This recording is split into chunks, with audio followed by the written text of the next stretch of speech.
আল্লাহি ওয়া বারাকাতুহু। বিসমিল্লাহ আলহামদুলিল্লাহ ওয়া সলাতু ওয়াসসালামু আলা রাসূলিল্লাহি ওয়া বা'দ। রাসূল সাল্লাল্লাহু আলাইহি সাল্লাম দোয়া কবুলের কিছু মুহূর্ত সম্পর্কে আমাদেরকে জানিয়ে দিয়েছেন। আনাস রাদিয়াল্লাহু তাআলা আনহু বলেন, রাসূল সাল্লাল্লাহু আলাইহি সাল্লাম বলেছেন, আদ-দুআউ লা ইউরাদ্দু বাইনাল আযানি ওয়াল ইকামাহ, রাওয়াহু তিরমিযি ওয়া আবু দাউদ।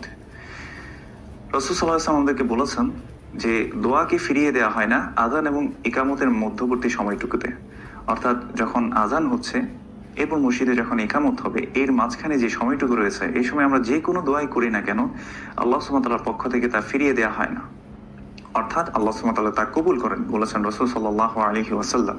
আসলে আমরা প্রতিদিন আযান এবং ইকামতের মাঝখানের এই সময়টাতে বেশি বেশি আল্লাহর কাছে দোয়া করি এবং আল্লাহ সুবহানাহু ওয়া তাআলা নিশ্চয়ই সেই দোয়া কবুল করবেন এবং আমাদের যত চাওয়া পাওয়া আছে আমরা আল্লাহ সুবহানাহু ওয়া তাআলার কাছে চেয়ে নিই। হাদা ওয়া সাল্লাল্লাহু আলা নবিয়িনা মুহাম্মদ ওয়া আলা আলিহি ওয়া আসহাবিহি আজমাইন।